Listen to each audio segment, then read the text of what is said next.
हम पढ़ रहे हैं तथ्य संकलन, डेटा कलेक्शन, प्राथमिक और द्वितीयक तथ्य, प्राइमरी एंड सेकेंडरी डेटा। आज के वीडियो में हम पढ़ेंगे कि तथ्यों या सामग्री को संकलन या एकत्रित करने के स्रोत कौन कौन से हैं, सोर्सेज ऑफ डेटा कलेक्शन। वैसे हम इससे पूर्व के वीडियो में पढ़ चुके हैं कि तथ्य संकलन को दो भागों में बांटा जा सकता है, प्राथमिक स्रोत प्राइमरी सोर्सेज और द्वितीयक स्रोत सेकेंडरी सोर्सेज। तथ्यों सामग्री के स्रोत का अर्थ यह है कि तथ्यों का संकलन किन स्रोतों या माध्यमों से किया जा रहा है। तथ्य संकलन के स्रोतों के चुनाव में विशेष सावधानी की आवश्यकता भी होती है। यदि ये स्रोत विश्वसनीय नहीं हुए तो संपूर्ण शोध कार्य ही निरर्थक साबित हो सकता है। इसलिए तथ्यों के संकलन के विभिन्न स्रोतों को भलीभांति समझ लेना हमारे लिए बहुत आवश्यक है। प्रमुखतः 3 तरीकों से अध्ययन के लिए तथ्य एकत्रित किए जा सकते हैं। सामाजिक शोध का विषय जो कि मानव या मानव समूह होता है, जिसे हम अपनी सुविधा के अनुसार या आवश्यकता के अनुसार नियंत्रित नहीं कर सकते हैं। इसलिए हम उसके संबंध में 3 तरीकों से सूचना प्राप्त कर सकते हैं या तथ्य एकत्रित कर सकते हैं।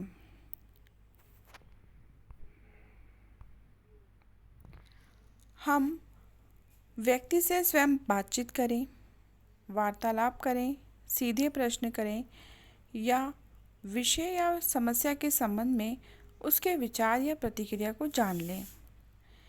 दूसरा है शोध विषय से संबंधित व्यक्ति, समूह एवं संगठन के क्रियाकलापों, आचार व्यवहारों का प्रत्यक्ष रूप से अवलोकन करें और इस अवलोकन के आधार पर प्राप्त तथ्यों को संकलित करें। तीसरा तरीका है शोध कार्य के समय उन दस्तावेजों, तथ्यों या सामग्री का उपयोग अपनी आवश्यकता के अनुसार करें जो किसी अन्य अध्ययन या शोध हेतु एकत्रित किए गए थे। तथ्य संकलन के इन तीनों स्रोतों को 2 भागों में बांटा गया है। पहला है प्राथमिक स्रोत प्राइमरी सोर्सेज और दूसरा है द्वितीयक स्रोत सेकेंडरी सोर्सेज। प्राथमिक स्रोत से प्राप्त तथ्य मौलिक तथ्य होते हैं जिनको संकलित और प्रचारित करने का दायित्व उसी व्यक्ति या शोधकर्ता का होता है जिसने इसे एकत्रित या संकलित किया हो।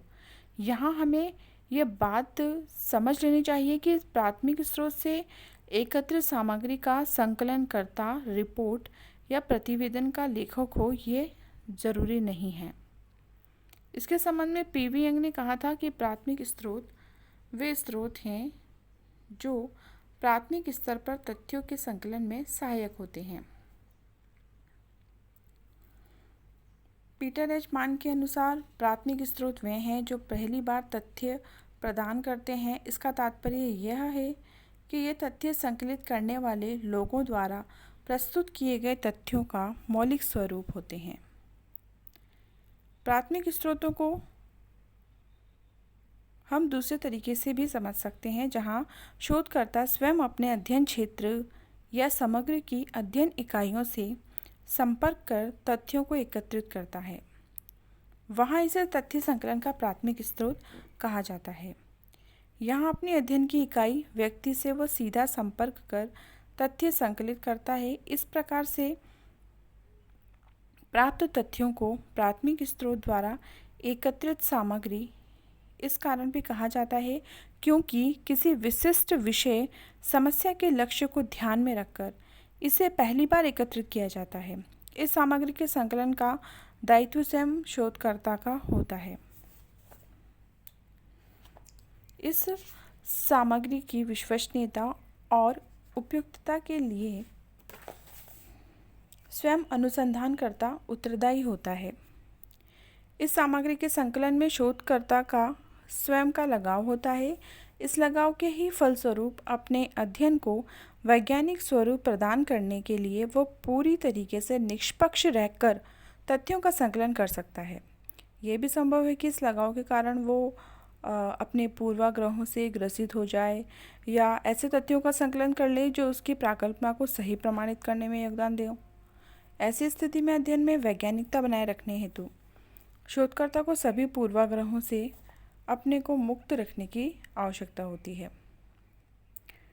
पीवी यंग ने तथ्य संकलन के प्राथमिक स्रोतों को दो भागों में बांटा है। पहला प्रत्यक्ष स्रोत और दूसरा अप्रत्यक्ष स्रोत, direct source and indirect source. प्रत्यक्ष स्रोत के अंतर्गत अवलोकन, अनुसूची एवं साक्षात्कार प्रविधियों की सहायता से सामग्री संकलित की जाती है। प्रत्यक्ष स्रोत में शोधकर्ता या अध्ययनकर्ता के द्वारा अध्ययन इकाइयों से सीधा संपर्क स्थापित किया जाता है। अप्रत्यक्ष स्रोत में शोधकर्ता अध्ययन इकाइयों से सीधा संपर्क किए बिना ही सामग्री का संकलन करता है। अप्रत्यक्ष प्राथमिक स्रोत में प्रश्नावली, रेडियो, टेलीविज़न, अपील, टेलीफोन साक्षात्कार, प्रतिनिधि प्रविधियाँ आदि आते हैं और यहाँ इन माध्यमों से सामग्री एकत्रित की जाती है। तथ्य संकलन के प्राथमिक स्रोत में हम अवलोकन, साक्षात्कार, अनुसूची और प्रश्नावली इन विधियों का विशेष रूप से उपयोग करते हैं। अवलोकन, ऑब्जर्वेशन। अवलोकन तथ्य संकलन के प्राथमिक स्रोत के अंतर्गत आता है और इसमें अध्ययनकर्ता स्वयं अध्ययन स्थल पर पहुंचकर घटनाओं, दशाओं, वस्तुओं, रीति रिवाजों और व्यवहारों को निष्पक्ष रूप से देखता है, तटस्थ होकर उनका अवलोकन करता है और इस आधार पर तथ्यों को एकत्रित करता है। इस प्रविधि का सफल प्रयोग सीमित क्षेत्र में ही किया जा सकता है। साथ ही ऐसा अध्ययन लोगों के विचारों, विश्वासों, भावनाओं और मनोवृत्तियों से संबंधित नहीं होना चाहिए, क्योंकि इनका अध्ययन अवलोकन प्रविधि से नहीं किया जा सकता। अवलोकन के 3 प्रकार होते हैं। पहला सहभागिक अवलोकन, दूसरा अर्ध सहभागिक अवलोकन, तीसरा असहभागिक अवलोकन। सहभागिक अवलोकन में अध्ययनकर्ता स्वयं उस समूह या समुदाय का एक सदस्य या भाग बन जाता है जिसका उसे अध्ययन करना होता है। ऐसा करके वह समूह के संबंध में महत्वपूर्ण तथ्य जान पाता है। अर्ध सहभागिक अवलोकन में अध्ययनकर्ता लंबे समय तक समूह का अंग बनकर नहीं रहता। वह विशेष अवसरों से संबंधित तथ्य एकत्रित करने के लिए उन अवसरों पर समूह के निकट संपर्क में आता है। असहभागिक अवलोकन में अध्ययनकर्ता अध्ययन किए जाने वाले समूह या लोगों के निकट संपर्क में नहीं आता, उस समूह का सदस्य नहीं बन जाता। वह तो एक दर्शक के रूप में घटनाओं का निरीक्षण कर तथ्य एकत्रित करता है। तथ्य संकलन की यह प्रविधि अवलोकन कहलाती है और अवलोकन अधिक विश्वसनीय और निर्भर योग्य माना जाता है। प्राथमिक स्रोत के अंतर्गत तथ्य संकलन का दूसरा प्रकार है साक्षात्कार, इंटरव्यू। इसमें अध्ययन विषय से संबंधित विभिन्न व्यक्तियों से सीधा संपर्क स्थापित कर बातचीत की जाती है और अध्ययन के लिए आवश्यक सामग्री एकत्रित की जाती है।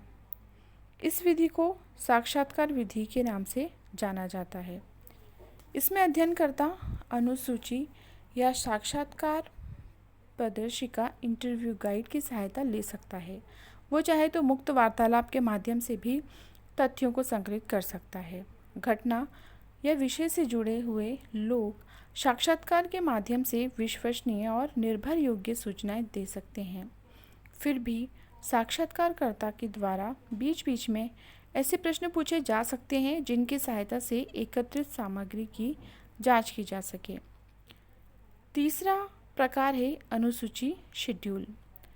अनुसूची प्रश्नों की एक सूची होती है जिसे अनुसंधानकर्ता स्वयं या उसके प्रग्रहण क्षेत्र में जाकर सूचनादाताओं से प्रश्न पूछकर उत्तरों को भरते हैं। इस विधि में अनुसंधानकर्ता और सूचनादाताओं के बीच अनुसूची के माध्यम से प्रत्यक्ष संपर्क स्थापित हो जाता है। इस विधि की सहायता से अशिक्षित व्यक्तियों से भी सूचनाएं सुगमता से प्राप्त कर ली जाती है। यह सूचना प्राप्ति का काफ़ी विश्वसनीय स्रोत है। इस विधि की सहायता से अध्ययन का एक प्रमुख लाभ यह है कि अनुसंधानकर्ता को घटनाओं का अवलोकन करने का अवसर भी प्राप्त हो जाता है। चौथा प्रकार है प्रश्नावली। प्रश्नावली की सहायता से प्राथमिक तथ्य संकलित किए जाते हैं, लेकिन फिर भी यह सूचना प्राप्ति का प्रत्यक्ष स्रोत नहीं होकर अप्रत्यक्ष स्रोत है। इस विधि के द्वारा अध्ययन में अनुसंधानकर्ता तथा सूचनादाता में प्रत्यक्ष संबंध स्थापित नहीं होकर अप्रत्यक्ष संबंध रहता है। प्रश्नावली अनुसंधानकर्ता के द्वारा तैयार की गई प्रश्नों की एक सूची होती है, जिसे वह उत्तरदाता के पास डाक द्वारा इस अनुरोध के साथ भेजता है कि इसे भरकर समय पर अवश्य लौटाएं। इस विधि का प्रयोग उस दशा में किया जाता है जब अध्ययन क्षेत्र या सामग्री इतना विस्तृत हो कि सभी सूचनादाताओं से प्रत्यक्ष संपर्क कर तथ्य संकलित करना संभव नहीं हो। इसके अलावा इस विधि का प्रयोग ऐसे उत्तरदाताओं के लिए भी किया जा सकता है जो या तो शिक्षित हों, जो स्वयं प्रश्नों को समझकर बिना अनुसंधानकर्ता की सहायता से उत्तर दे सकें। इस विधि के द्वारा अध्ययन का लाभ यह है कि इसमें समय और धन की काफ़ी बचत हो जाती है, और इस विधि का दोष ये है कि इसमें जो उत्तर प्राप्त होते हैं उसका सत्यापन करना कठिन होता है।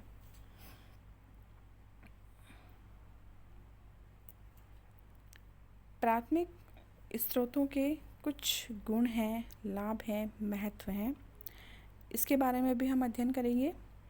इस प्रकार के स्रोत के द्वारा तथ्य संकलन हेतु प्रयुक्त अध्ययन में लचीलेपन का गुण पाया जाता है।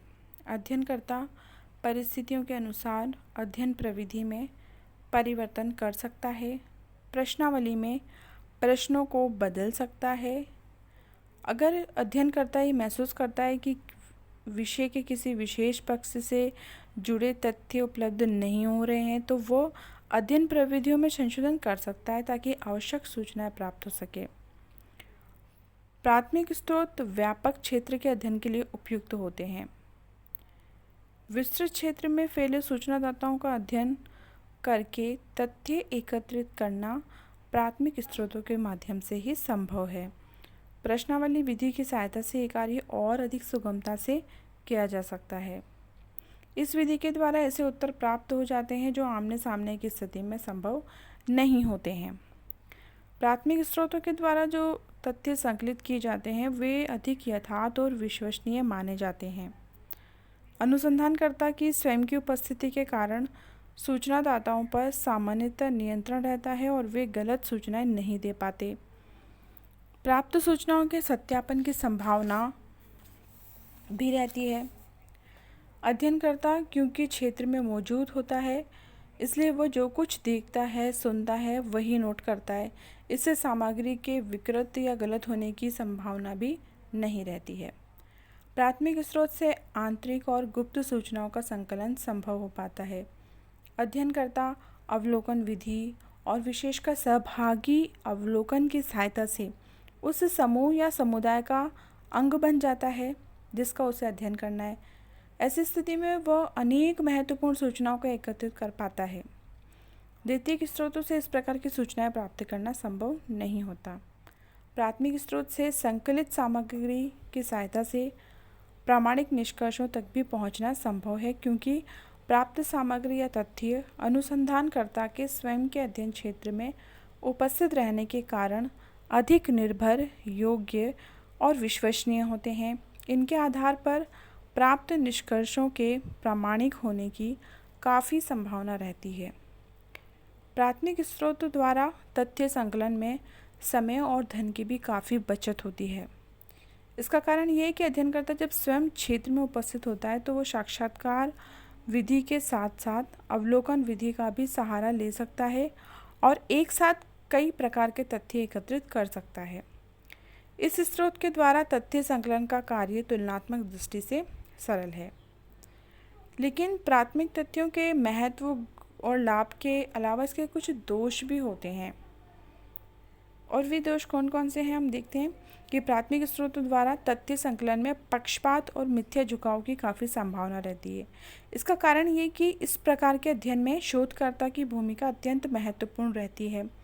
यदि वो अपने स्वयं के विचारों और पूर्वाग्रहों पर नियंत्रण पाने में असमर्थ रहता है तो वह तथ्य संकलन की किसी भी विधि का यथार्थता और सत्यता के साथ उपयोग नहीं कर सकता है।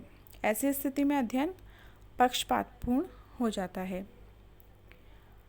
प्राथमिक स्रोत के द्वारा तथ्य संकलन में एक कठिनाई यह आती है कि शोधकर्ता कई बार सुविधा के अनुसार तथ्य संकलित कर लेता है। कई तथ्यों को तोड़ मरोड़ कर ग्रहण करता है, जिसके कारण अध्ययन में वस्तुनिष्ठता की कमी आ जाती है। प्राथमिक स्रोत के द्वारा तथ्य संकलन के कार्य में अध्ययनकर्ता स्वयं लगा होता है। वह सूचनादाताओं को समय समय पर सूचनाएं प्रदान करने की दृष्टि से कई सुझाव दे देता है। ये सुझाव अध्ययनकर्ता के कार्य को तो सरल बनाते हैं, लेकिन इससे तथ्यों की स्वाभाविकता के नष्ट हो जाने का खतरा भी रहता है। इस स्रोत के द्वारा वर्तमान से संबंधित तथ्यों का संकलन ही संभव है, क्योंकि इसमें जीवित लोगों से ही सूचनाएं एकत्रित की जाती हैं।